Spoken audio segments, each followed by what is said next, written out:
Hi, Rory. Hey, Steve. Hello. Good to see you, even in these really strange circumstances that we're living through. Um, I suppose really kind of looking at you on the screen there with that looks like fantastic equipment all around you, and me sitting here with my kind of retro vibe going on reinforces the differences in our approaches to life over the years, maybe. No, no.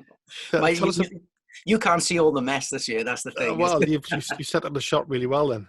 So this is your home studio, yes?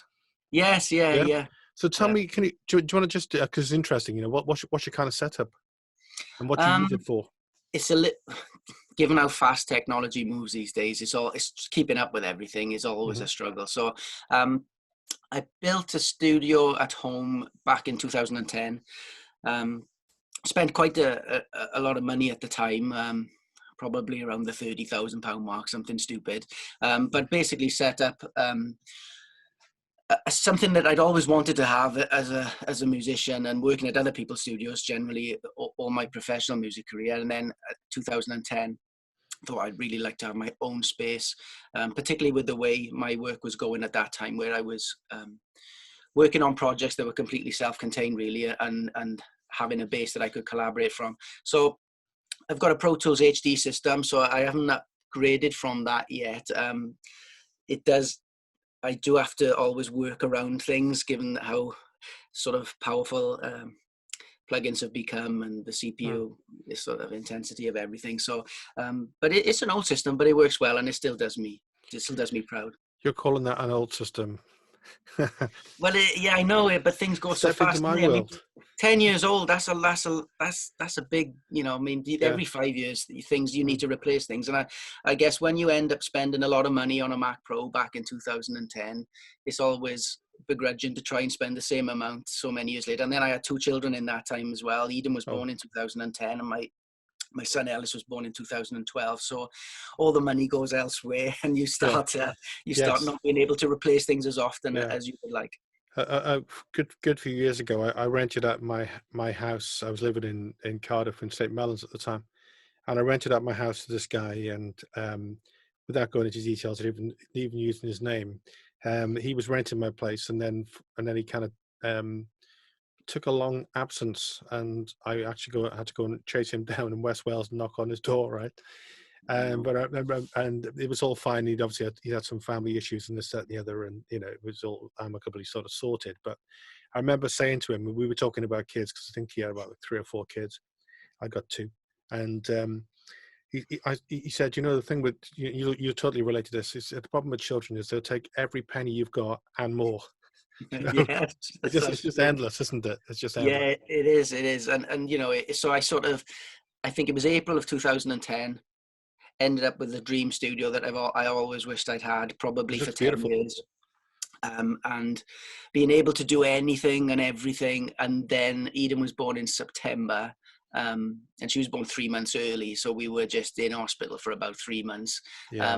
And literally I only kind of got to enjoy it to its full extent for that 6 months prior to her being born, and from there on, it was just hands-on. Helping the wife get, and then another, my little boy came sort of unexpected after that. So it was, yeah, it all the time. I lost all the time, but I had all the gear, and Yes. that became the balancing act then of trying to Yeah. sort of generate the time, and that wore me out then for a good few many years where I was almost essentially like yourself doing the lecturing work as well. Yeah. I used to We'll come sort on of, to all of that. yeah, I used to do one day job, come home, put the kids to bed, and then work till the early Yeah. hours, and doing that for many years. Well, And yeah, that's proper studio work, though, isn't it? it The, is. the Yeah, dead hours in the morning and all the rest of it. I know, but I was spoiled. See, in my younger years, that's all I did. So Yeah. I didn't have to do the day job as well. So it was Right. just fantastic that I could just get up every morning, Yeah. write songs Yeah. all Of day course. long. And Yeah. Different game then, isn't it? it was just, yeah, that was Let- the let- perfect world. I mean, I've known you a long time, kind of thing. I'm trying kind of quite remember how long ago it was. I'm trying to think in my head now. I would guess it's probably 25, 30 years or something like that, maybe since I It first would, maybe it came would, across you. I think 30 years. Yeah, I think Yeah. I would have met you back in the Red Dragon days. I would have Yeah. been probably 17 or 18. So I would Yeah. have been 89 or 90. Yeah. Wow. Okay. That's a long time. Then It's a things long go. time. Yeah, it's a long time. We'll come back onto that because obviously that's one of the really interesting things about you. You're kind of, your back catalogue and what you've done. You might take it for granted to a certain extent. I don't know, but you've done some pretty amazing things, really. Tell me about your current job and what your role is, and because you kind of you link up with the University of South Wales, don't you, quite heavily, and you've Yeah. got quite a significant role, really. It's like most things when it comes to everything outside of music. Things have happened that I haven't really planned along the way. Strangely, I started doing lecturing part-time in about 2005, 2006. I had just come back from LA at that point where I'd Just been... shutting the door a second, Rory, because there's someone with a mower out there. Give me a sec. No problem. Carry on. Sorry. But yeah, so I had worked out in LA for about 2 months on a project out there with Interscope Records, and that was really exciting. And I'd come back and realized, given the sort of the executives that I was speaking to out there, that everybody was struggling really in the recording game. And that was 2005. So I came back. My father, as you may know, worked for the Western Mail for many years, and he basically just found a job. That there's a part-time lecturing job in music going, and I Right. applied, and I did that really not actually considering at the time that would become a full-term thing. I just thought it would be something that would support me whilst I continue to pursue things, given the sort of precarious nature of what was happening in the music industry through the digitization of music, obviously. Mm. And then it became something for 10 years probably that I just did enjoy doing. It was very rewarding, but I'm working in FE at the time then. And it was great, and I but at the same time, I always had my eye on I will be back into the music industry at some point, and it took a long time for me to kind of move on. Really, I guess is the word. You keep pursuing that thing that you have achieved, Yeah. and it was I had some fantastic years. Probably over 10 years really of doing the thing that I loved, and letting go of that and moving into something else was a long process. So after 10 years probably of doing that, and probably more actually, but near 10, I started paying more attention to the lecturing work, thinking, well, this is actually a substantial part of my income now, and I should actually concentrate on it. Well, it's always, I mean, that John Lennon quote always comes into my head around about here. Life's what happens when you're busy making other plans. It's true, and I was Yeah. busy making other plans for a long Mm. time, and then realizing with the family, so probably back in 2015 to 16, that I should actually probably pay more attention to the work and try and pursue really that avenue and progress myself in that avenue. So yeah, I applied for a job at USW at the time. I didn't get the job, but I got hours, and Richard Parfitt, who was working there then, was very helpful to me. And the MA in songwriting and production had just started, so I started doing work there as well, part-time, just hourly paid. But I was still working part-time as a lecturer in FE, still working outside in music as well, but giving a bit more of my time to the lecturing work. And then a job came up in the FE institution I work in Cardiff, where a head of school position came up, and again I kind of fell my way, and I did, even though I didn't actively pursue that. And it's been great. So for the last 2 years, I still do the lecturing work on the MA in songwriting and production at USW, but I'm now head of school for the creative industries at Coleg Cymoedd, where I manage probably 43 people across all the creative disciplines really. And I've learned so much about other creative disciplines, which music was always my specialism. I know, pretty much know that inside out. Can talk about it all day long, but when it comes to other creative disciplines, from fine art and animation and creative media and just so many other things, and illustration, that I've learned now because I work with some fantastically talented people in those areas. So Yeah. it's been an interesting journey over the past couple of years. And now I guess music, it has to be said, over the past 2 or 3 years have probably taken more of a back seat, and I do music as and when I have time and when I enjoy to. You still got a lovely studio there, so I know you do some. I know you've done a lot of stuff in music. you've been doing some film work, for example, haven't you? You work with kind of movie music, and you've got your finger in quite a few pies, really. Yeah, less so now than I did, but over the course of probably from 2005 to 2016, 2017, I moved away from commercial music production into basically corporate music production, which is where a lot of my friends in LA at the time, Chris Johnson, and he partnered up with a couple of people who were executives from Killer Tracks, which is Universal's music production arm. So there was like the head of marketing and the CEO of Killer Tracks formed their own company. Chris was a producer himself who had much success in the early 2000s with Evanescence, which he basically produced that album. And I'd known those from my time in LA. So they kind of, I wouldn't say dragged me into it, because I was looking for something different. I'd done the commercial music thing for many, many years. And then suddenly, you know, when somebody starts telling you there's opportunities elsewhere and you will get paid, then you look at, you know, well, let's try this. So it was actually really enjoyable when I did that for about 3 or 4 years, basically creating my own instrumental music library. And so it's going back really away from songwriting, but towards creating music that could support visual and that was really interesting. So and I learned a lot from that too, particularly about the use of virtual instruments and software in order to create very cost-effective, film soundtrack type stuff. Well, I was digging around on your LinkedIn page earlier, and I came across something. I can't remember the name of the track now, but it sounds great straight away. And it's all, I think it was a SoundCloud thing. You said, oh, you sort of haven't used this for a while, like 50,000 hits, you know?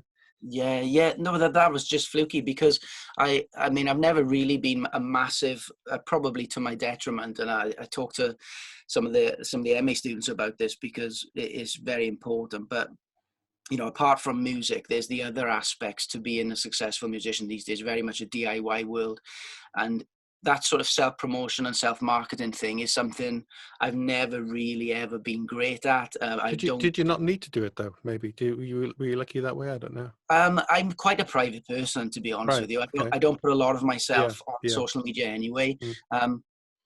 I very rarely put any pictures of my family on social media, only occasionally. And I'm just a very private person. So I'm not comfortable in that realm. I'm great. I love talking to people, and I love being in sort of social environment, and I've got no problem speaking to people, but I'm just a very private person. So I've never been one. When you create music, and I guess this is true for most musicians or most creative people, I get the enjoyment from the creative aspects to it, and to be having that freedom and developing ideas. Once I've created the idea and the idea is recorded down, I immediately want to create another thing. I never really want to then promote and exploit the thing that I've spent probably 2 months creating, because to me that isn't the enjoyable part of it. The actual becoming a marketing executive isn't something I ever wanted to do. I'm going to ask you, you just triggered something off my mind now, which is I think you'll kind of like what I'm talking about here. Just it kind of reminds me, and this is like I hope you take this as a massive compliment. This kind of reminds me of somebody like Prince and the way that he kind of worked in his time, where he was just accumulating this kind of massive stuff that he was continually churning out. He'd park it up, he'd move on to the next thing, continually flitting from one thing to the other. I wonder how Prince, I wonder how he would have taken to this kind of current social media kind of maelstrom that's going on at the moment, you know? Yeah, I mean, as you know, I mean, Prince was one of my early idols. I absolutely worshipped Prince, and those sorts of. Yeah, I guess I never really. It's funny because you learn things about your own personality as you progress. So I wouldn't say that I've failed at anything, but I've made mistakes at things whereby I realize the importance now of certain attributes that are important for somebody to have that I don't necessarily innately have. And music is something which I always kind of knew I had something.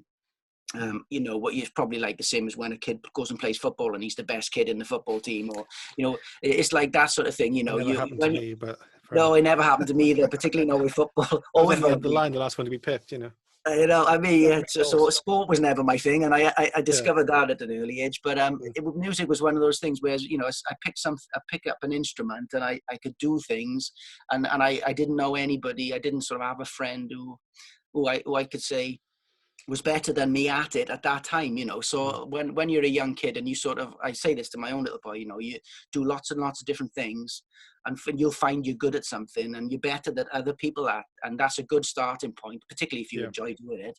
And he's particularly good at drawing at the minute, and just like his grandfather, and he's just got it, and you can see it at 7. You know, he's 7 now, Yeah. It's and nice. I was kind of like that with music, but there are lots of things that I lack, you know, in other respects that are important now, and maybe they were less so important when I was lucky enough to sort of do the major label thing and all that. Whereas Mm. I could do the creative stuff, and then I would, in those days, you know, hopefully somebody would recognize that you had something a bit special, and then they would invest money into you, they would nurture you. And to be fair, I didn't really know what I was at the time, so I would switch from one thing, maybe just like Prince, from one thing to another thing to another thing. Mm. I never really understood um, how to market myself or to think about it. Mm. Nobody ever asked me to think about it. So I do a lot of work with like that with the MA students, actually, where I get them to question, you know, what their motivation is and why, what is it that they would consider themselves to be successful as and when I achieve whatever. And once they know that, then it gives them something to aim at, find out what their weaknesses are. Just to say, by the way, for those who are just joining the conversation, the fantastically realistic Petra mower sounds are probably coming from this area rather than Rorys, because they look like you got proper soundproofing. So Yeah, sorry yeah, about that, but this is the time we're living in. It's a strange time, and yeah, let's yeah. go back. Let's go back to the very early days. Yeah, what am I right in thinking? Did your dad have something to do with the studio early on, and you were based in sort of the Gwent area and around there, and there was a music studio going on? Was that how you started to learn to get together? I don't know. Yes, my dad's always been. My dad's was an accountant, and Mm, who was a musician, and right. basically, probably, you know, back in the 70s was in original bands. Never made it to be a professional musician, but was always just, you know, and even to this day, I mean, he plays in two or three bands now. Mm. So he's just always had the music bug. Probably tried to get me to start playing guitar at an earlier age than I did. I started at about 13, and he used to bring guitars, because he had obviously guitars lying around the house all the time. And he used to bring a guitar home now and again, say, "Oh, you know, do you want to play this?" And I was about 10, and I wasn't really interested. I loved singing, and I used to sing along with everything back then, Mm. but never started playing guitar. So he had obviously playing music all day long, you know, throughout the house. And then it was when I did pick a guitar up and sort of started pursuing the music and getting a real interest in that at 13, he obviously was incredibly supportive, and he used to purchase Did different he buy things. you a nice guitar? This is what we got to know. Well, the first guitar I had was a beautiful guitar, yeah, like a beautiful guitar. We went to London, but I'd been playing, see, for 2 years. So he said, if you play for a couple of years, I'll use all my guitars, Mm. and then we'll buy you a nice one when you demonstrated that you're committed to Yeah. it. So, yeah, a couple of years down the line, bought a really lovely guitar back then. Soho, was it? What's that? Is Soho, was it? You went to London in London? Yes, yeah, Yeah. we went to Denmark Street, did the Yeah. whole thing, Yeah. and I bought a very 80s guitar, which was a Kramer back then, a Kramer. Nice. Yeah. Or the shiny metal ones, the chromy It was ones. it was one of the ones that were two-tone. It was a pink, like when the light Ah, hit it, it nice. turned blue. It was Yeah. a bit, yeah. Oh, It's lovely. a bit garish for these days, but it was beautiful back then. Yeah. So yeah, bought a lovely guitar. And then he used to come home with different things. So he'd bring home. Um, uh, Back then there was. You know, you didn't have the computers as such, so you bring Mm. home sequencers, which were keyboards with built-in sequencing capabilities. So I used to use those then to start I could never play piano very well, and even to this day I can't play very well, but I Mm. can program. I can Yeah. program this shit out of anything. Yeah. So that's the way I learned that. So about 13, 14, 15, he used Wow. to come home with sequencers and keyboards where you could program the music into them. And then eventually we hooked that up to a little Atari ST, and then he bought a little 8-track. And we connected the whole thing up. So I used to record vocals and guitars on the 8-track, program everything else on the Atari ST, have them running in sync, and create my little demos. And I started doing that then. About that songwriting started becoming my main thing, other than guitar playing. Mm. Yeah, but I always lived in Blackwood, so I still live in Blackwood now. I never ever really thought I would end up in Blackwood, but I never had the reason to move. Did you ever So connect? It wasn't SBS, was it? Wasn't SBS? It was an no, SBS Records. Was there? Didn't that come out of Blackwood? I yeah, think. it did. It did. I remember. I never went Yeah. there. I Was the and Manics were involved with that, weren't they? yeah, yeah, and Yeah. it's weirdly because I can remember James and the Manics actually probably before they, because I would have been teenagers as you do, Yeah. going to pubs and stuff, and I remember them a bit older than me, so I can remember seeing them around. But I never knew them. And then coincidentally, later on, I ended up being managed A lot by older than you, though, I guess. Martin Hall. Yeah, Martin Yeah. Hall was their manager, and I ended up at the time when the band that I was in eventually got signed Ether, and we were Yeah. managed by Martin as well. So then I kind There you of go. got to meet them, and it was kind of weird. We're from the same town, but I'd never really met them before that moment. It's funny though, because I'll say this to you, and I don't know how you react to this, but like the Manic Street Preachers, when I was at, so we're talking because we've known it since I was on a Red Dragon FM, which obviously long Right. gone, which was a big commercial station in South Wales, and so when I was there, I was like the kind of more kind of out there kind of guy, as you might guess, rather wasn't like mainstream stuff. Yeah. And so I'd be getting all these parcels and packages, and I used to get these parcels and packages from from the early days of the Manics. I had their first ever single on SBS Records, and I sadly no longer have it because when I was fired from Red Dragon, I lost that. But they'd send me like really weird little kind of packages with like political cut-ins in them and all kinds of stuff. That how they kind of broke their way through.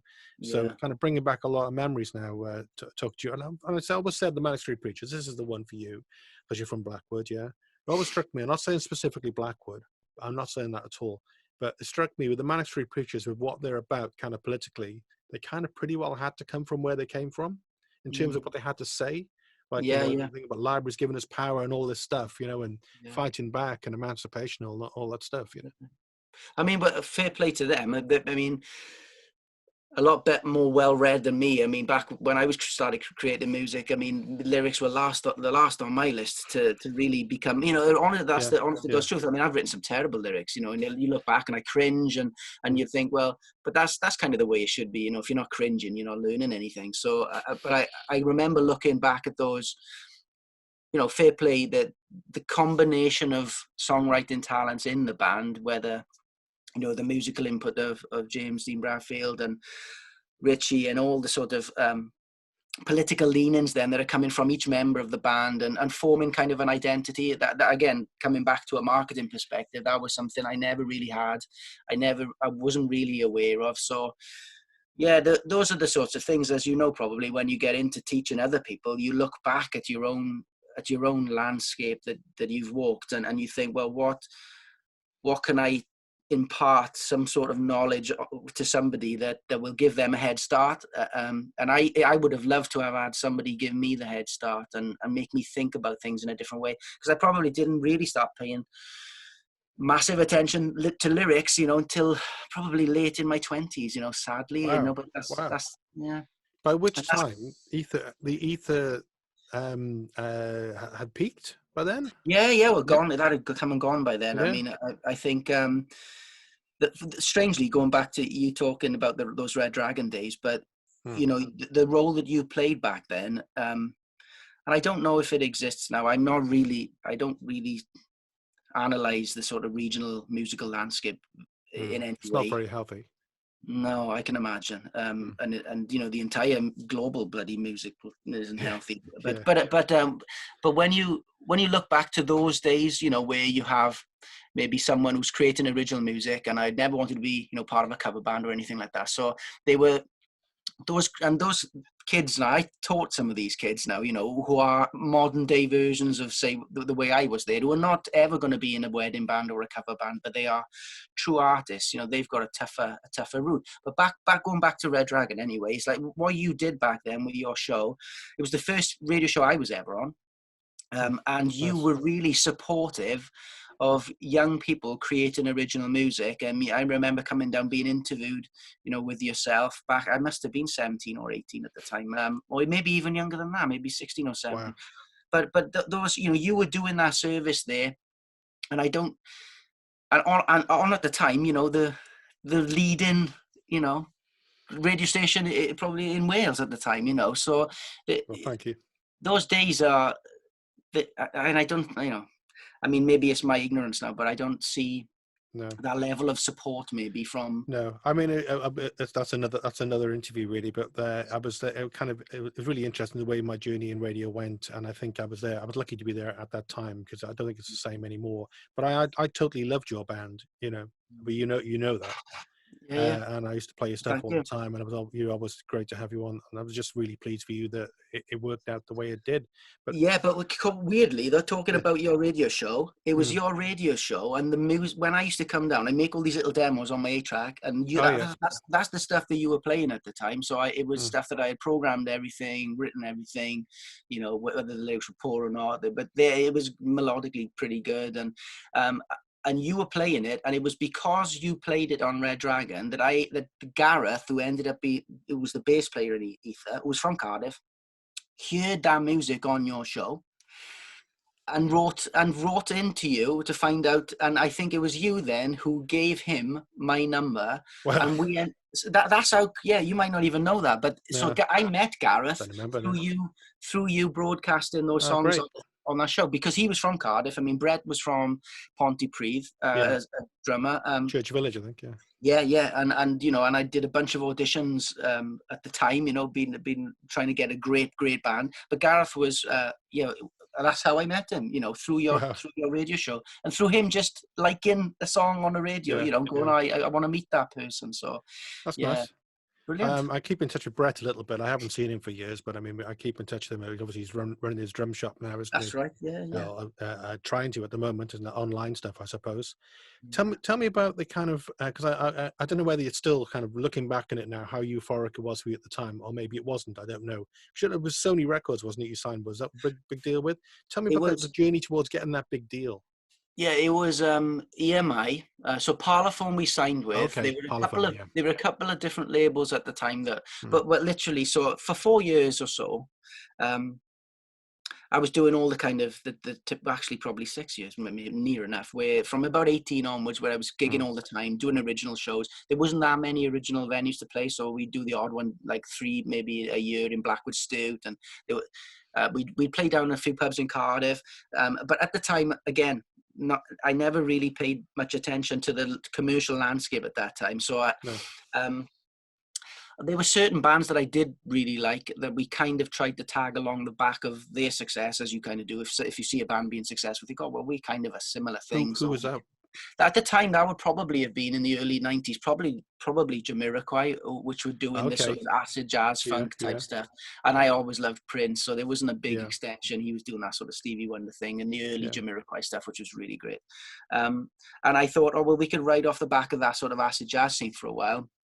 I was living up in Manchester at the time because I had started the first ever degree course in the country, which was in the BA in Popular Music and Recording, which I went there when I was 18. And that scene was kind of exploding there a little bit. And so for a few years, I was doing a kind of Zappa-esque version of that, a bit more out there, but not really understanding that, you know, that wasn't really what labels were looking for or anything. So I did that for about 4 years, and then really came to the decision, right, I really have to pay attention to what's actually selling.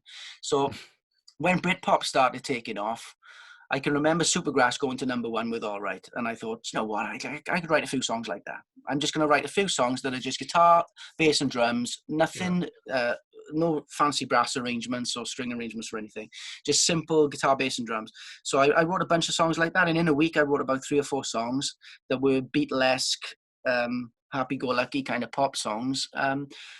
Send as you used to, you know, send them off to labels on a cassette. And I started generating interest from that. Split up the old band, which was quite big, a lot of us in it, and just stripped it down to me on guitar, bass player, and drums. Gareth joined that particular version of Ether, and then did a bunch of songs that were Beatlesque and commercial Britpop stuff, and generated a bunch of interest. And then after that sort of thing of playing in London all the time and getting no A&R guy to come, suddenly those cassettes started generating a bit of interest, particularly with some managers that I had sent them to. they ended up speaking to other people, and then before I knew it, it was it was pretty. Well, it was a mad time where suddenly, after 4 years of getting no interest, suddenly like everybody were knocking Yeah. on the doors of the practice pad, which was right by you. The down in Oh, behind the back.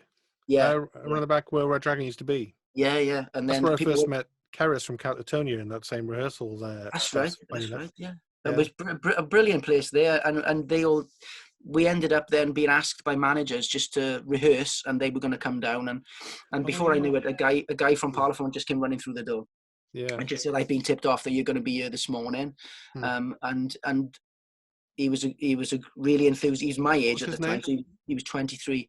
Justin Cook. I'm still in touch with Justin. Actually, Vaguely he's remember just the had a little name. baby boy, Hmm. but he was a new A&R guy at the time. He came running Hmm. through the door. He was a scout. He was my age, and we just hit it off.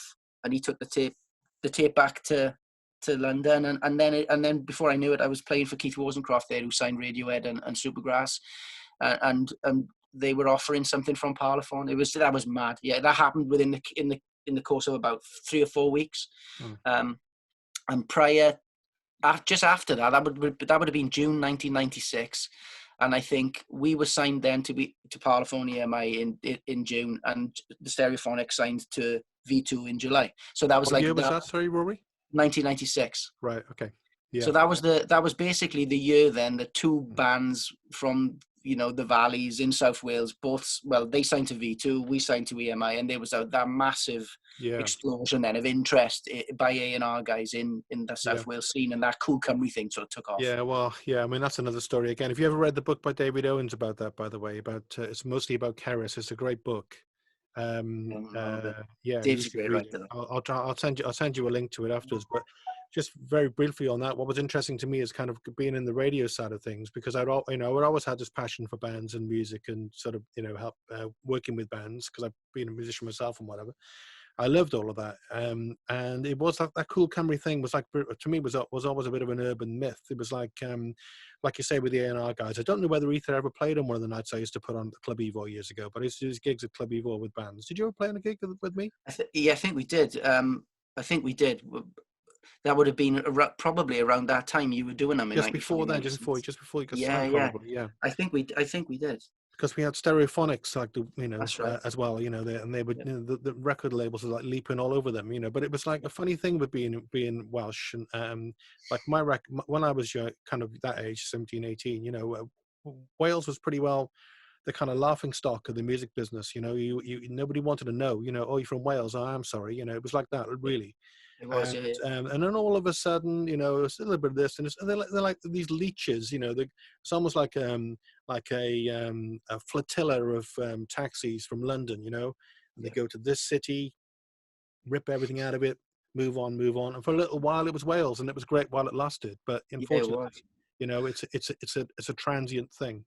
Yeah, it is, and there was a definite change, and I think the fact that, because at the time the Manics had been sort of signed for a little while, and they had yet to sort of, and that era right there around the mid-90s, and things, you had Catatonia started Yeah, becoming, making super super furry furries. animals, I suppose. Yeah, the Manics all started having hits like, Rorys, yeah, yeah. yeah, it was fun. It was, so that started happening, as well as probably ourselves and the Stereophonics signing to two, big labels at the time. And I think, looking back at it, yeah, it was a pretty special era, really. And the next 3 or 4 years, probably until 97, 98, there was some golden couple of years there for Welsh bands. Yeah. This is a difficult one for you. I know you've played with some amazing people. I mean, we haven't mentioned Sly and the Family Stone, by the way, as an influence, but we should just put that in there, Yeah, because you're all, again, I think that's a massive compliment. Blimey, yeah, how great is it to be compared to that amazing voice. yeah, yeah. When you got big in the UK, you've got signed, you've gotten airplay, and the records were coming out and everything else, and obviously you toured, you went up the States and everything. Is there anyone along the way that you've thought, oh my God, I can't believe I'm actually sitting here with this person? Yes, we met many famous people. I was never really one to get, well, probably initially I was. That's a lie. I was going to say I was never really one to get sort of overawed by meeting anyone. Mm. But I guess the first time when we were signed, actually, a few months later, we went to this big EMI conference, and and yeah, there were lots and lots of all of the acts across EMI at the time. So, and I was a little bit overawed. It's like suddenly you come sort of from a work, you go out every Saturday with your mates down in the local pub, and then suddenly you're sort of having a drink, and it sounds mad now, but I guess they're not, from a musical level, nothing to admire, but just like Eternal, right? So Eternal was Right, sitting yeah, across, yeah, and then you had so Louise Nerdin, Eternal, who else was there? Sean Maguire, who just released stuff on Parlophone. I think, yeah, Kylie, and we met lots and lots of people. Luther Did you hang Vandross out was with there, actually. Kylie? What's that? Did you hang out with Kylie? Only for a little bit, but yeah, she's just so perfectly petite, yeah. But Yeah. Luther Vandross was there, Wow. and there was just Patrick Moore, the astronomer, was there. Okay, So yeah. The people xylophone.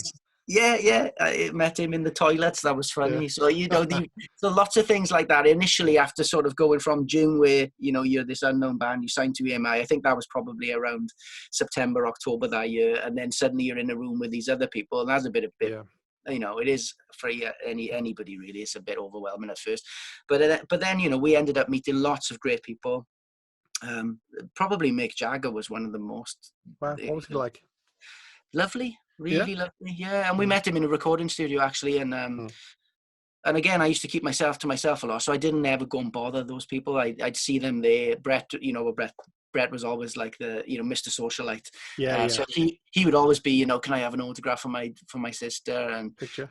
And he would do a lot of the talking, in fairness, and then Yeah. he'd come back. But we get to meet loads and loads of lovely people. Yeah, they were good times, but lots of good stories that you get out of those times, But yeah. But You've had an amazing life, though, Rory. Really, I mean, you've done some incredible things. Yeah, I consider myself lucky, because I think there's elements of luck to everything, and I'm a really lucky person, and I in every way, from even my family life, everything is good. I've got nothing to complain about, even though you can sort of look at it as I probably would say I never achieved the things that I would have liked to achieve in that particular, at that time. But it's for the best, because I can't grumble with what I've got. Like I'm just super happy, and I don't know, when I came out of that. So for 4 years we were signed to EMI and Parlophone. We made one album that came out in '98. Again, some of those songs I'd written when I was 17 or 18, they were they're not stuff that I listen to now or I'm super proud of. It's just of a time. And then we made another album after that, which never came out. Some great stuff on that. From an label artistic. didn't see a single or something. Is that old chestnut? It was basically me being my rebellious self after making an album of the first album, which I consider there was probably 5 or 6, singles on that, and they did release about 4 or 5 actually. And then so I felt then, well, now I'm going to do something that I want to do, in my rebellious nature, and just did whatever I wanted to do, and I ended up with a great album that sat on the shelf for forever. Dear. So that's cool. But I wrote some great stuff then, and grew up a lot, and then made an album that never got released, and we left, and then that was that really in terms of that band. I just walked away from it after living with all of those guys it is like being married, when you're in a band and you're doing that sort of stuff, and you're traveling you're traveling everywhere, you're very rarely home, and you live with those people. So when it all kind of goes wrong, and there is no avenue left to pursue, as it is sometimes in a marriage, I just walked away, and I was like, I just didn't want to be in a band anymore. And I left. So that was probably about 2000, 2001. And I knew I didn't want to be in a band. And you still keep in touch with the guys now, though, do you? I know, to be honest, no, I don't. Gareth, I haven't spoken to Gareth probably since the early 2000s. No, I don't know what Gareth is doing anymore. What's his surname? Driscoll. He's absolutely the best bass player I've ever seen in my life. He was super talented. But we'll have to reunite you. We'll do some sort of emotional thing where we get you back together in a candlelit restaurant somewhere. I don't think that's going to happen, Steve. I've got to say, but it's not because of any. Brett went on teaching, opened a drum shop. I have been in touch with Brett, but only through social media. We don't really meet up or anything, and it's a strange one. And I guess the nature of the band that we had, which was really a band of super fantastic musicians. They were just the best that I could find in the area. But we weren't, as in the same way as the Stereophonics then, we didn't go to school together. We weren't childhood friends, you know, and we didn't, I guess, have that type of super bond. It was a professional working relationship. And when that relationship didn't work out anymore, then it was just, you know, I couldn't handle that anymore, really. And I just wanted to move on and experience other things. And you do if you know, as you do if you get married and get divorced and you find someone else. It's just, that's the way it goes. Yeah. I wanted to ask you a couple of quick ones. Firstly, what this is dependent, you know, particularly depending on what you do, because it's what you're about. Do you think the meaningfulness of musicianship within popular music matters at all now? Like when you were playing, you said you put that great band together and you wanted the best musicians you could get. Does it even matter now? Probably not. I mean, and yet when you look at, you know, the eras change and music has changed so much. And it was only actually when teaching, through teaching, I learned more about what was happening at that time than I did when I was in it. So just to give you, just to give you a sort of quick example of it, in 2005, so we fly out to LA and I'm working with Tony Ferguson, who had signed Bush and No Doubt.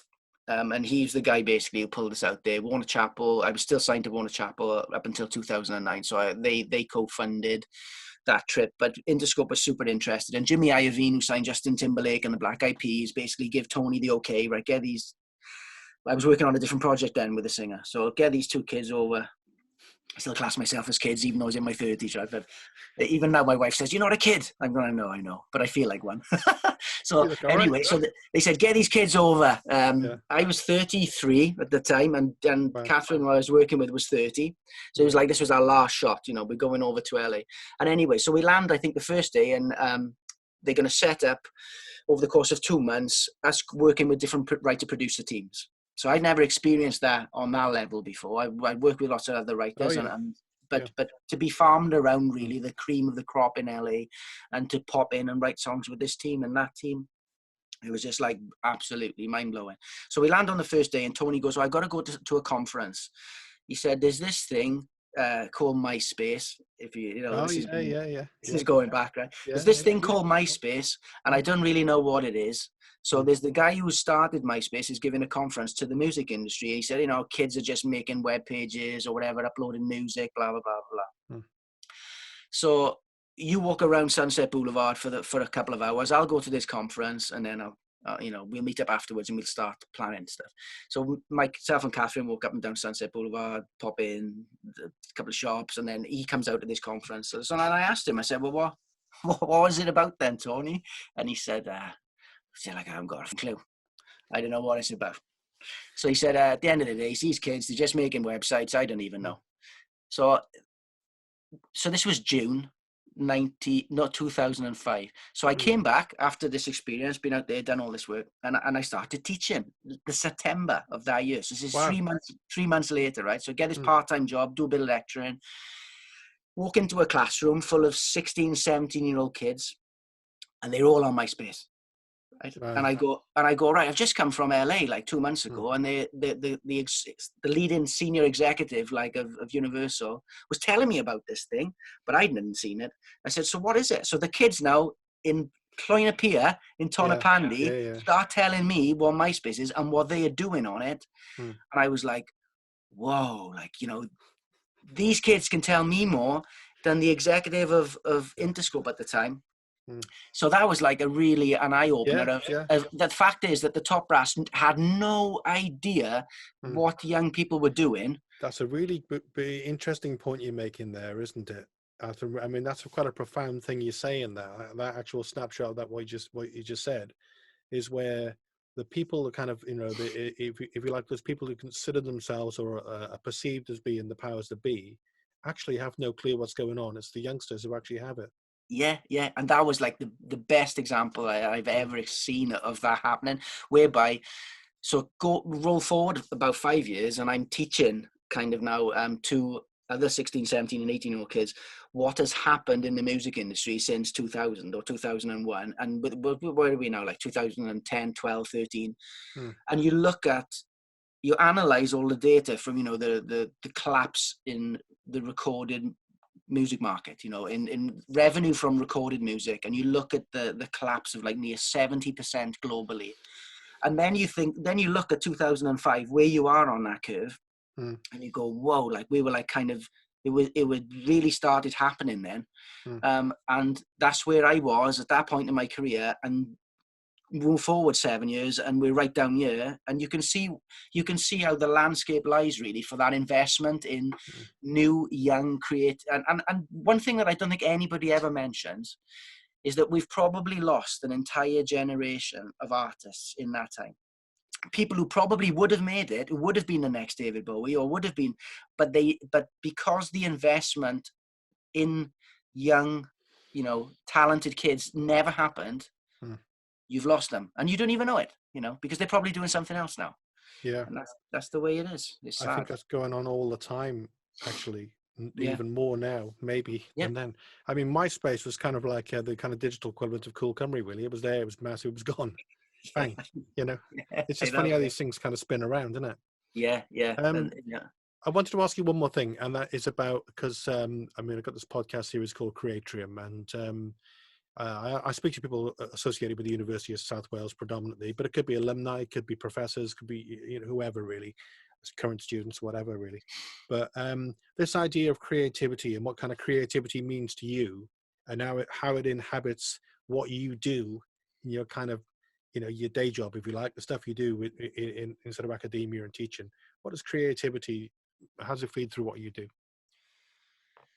Oh, that's a tough one, Steve. I mean, the thing is, when you're a creative person and you're able to be creative, sometimes you don't really think about it a lot. And I think that that's why when you come to teach whatever the creative discipline is, it takes a lot of thought for you to try and explain to people how something that you may do innately, how could you break that thing down into something that somebody else can understand.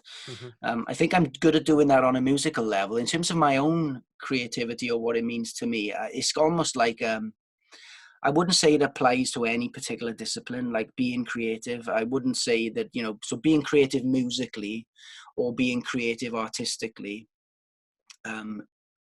through drawing or animation or through anything really, whether you're building something,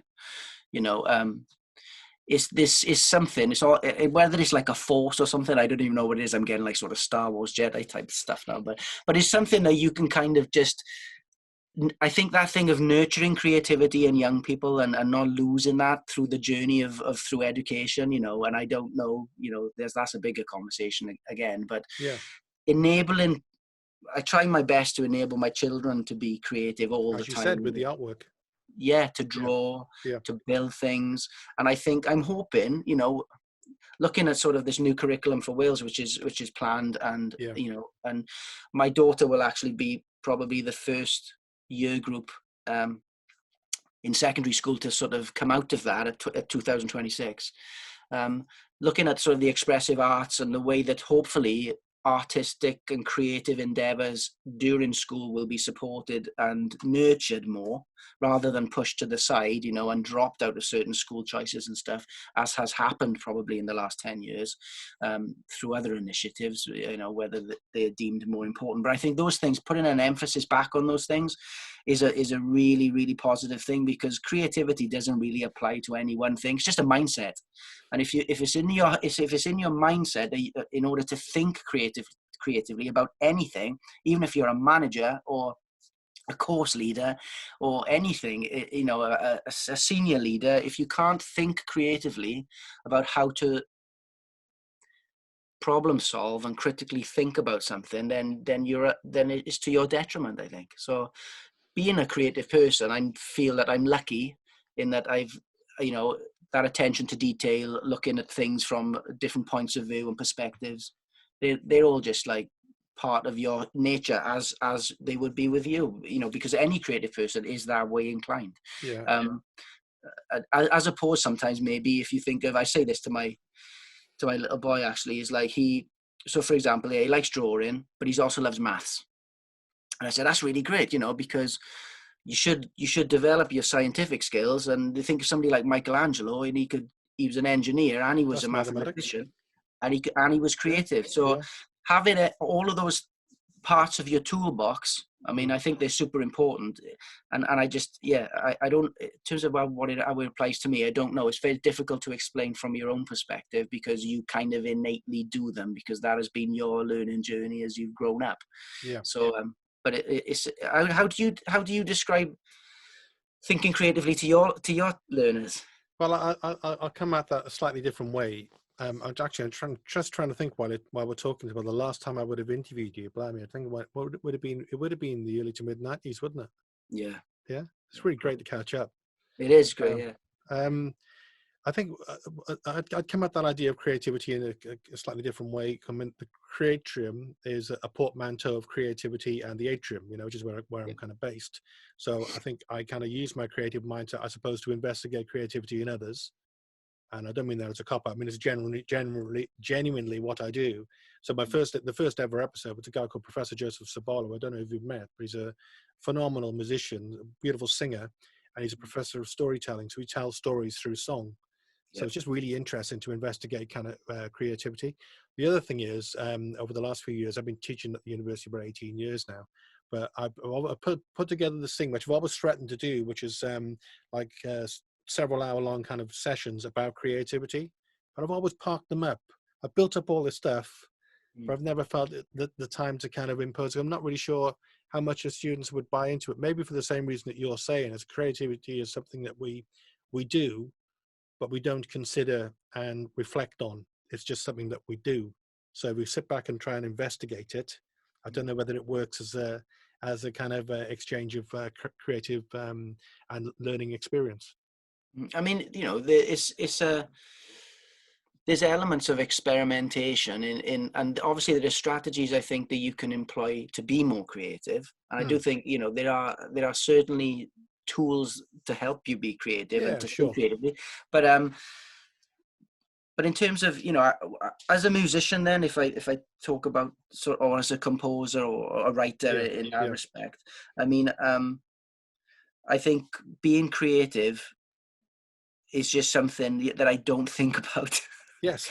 That Yes. sounds Yeah, so. most people don't, do they? No. But I suppose the reverse of it is a bit of a strange analogy. But I remember I was working at a radio station years back. I ended up managing a station, whatever, and we'd have these kind of soulless corporate automatons would come down and try and kind of recreate what you're doing. And I remember them saying to me one day about this particular presenter. He was quite a popular presenter, but can you give him some voice training? Can you give him some voice training? I said, what do you want me to do? Do you want me to chop his head off and put another one on?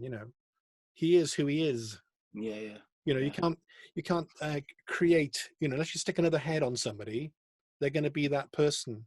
And like I think everyone has creativity within in them. Some people are more creative than others. It doesn't come naturally to people. You can't make someone, inverted commas, creative.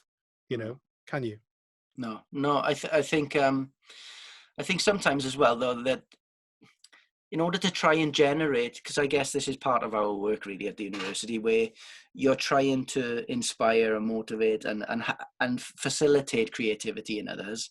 And sometimes I think one of the best ways of doing that is imposing restrictions on them.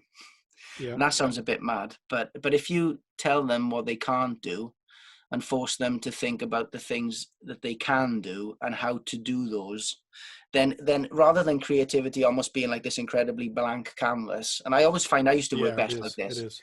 Yeah. Is if I walked into a room and went to songwrite with other people, and we had no idea what we were going to write. Yeah.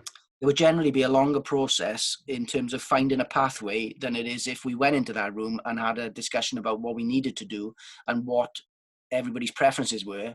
In that respect, you have the vision and you have the target of where you're heading, and it's really easy to be creative then because you totally get it, and everybody's on the same wavelength. So there are ways, particularly I like that idea of creativity, not from an individual standpoint, but from a collaborative standpoint, which is really when Yes. it's Yeah. when it gets fun, Mhm. because there's some of the most fun I ever had as a songwriter was with other people, and those are the best memories I ever have of songwriting, was when other Yeah. people were there, Yeah. rather than for many years I wrote on my own. And whereas that is from a control freak standpoint, that's really, self-satisfying, because you can decide on every single thing. I don't really have that many fond memories of that. I have the fond memories of collaboratively working with other people and sharing that vision with them about what it is we're aiming at, and then you could work so fast in that capacity. So when you're in sort of, I guess, in an education setting where time is limited, you're only with people for certain amounts of time, imposing restrictions on them and focusing their creativity in a direction usually generates better results. But yeah, that I guess that doesn't really say how you make them more creative, but it gives them a vision. Yeah. And you have, I think people have, if they have a vision and they have an understanding of where they're heading, Mm. they can work much better in that capacity. Well, seeing you said you didn't think you could answer that question, that was a great answer, by the way. Oh, good. Well, I'm just thinking off the top of my No, head. no. Well, that's why it's such. I think it is it's almost a conundrum, isn't it? Really. Yeah.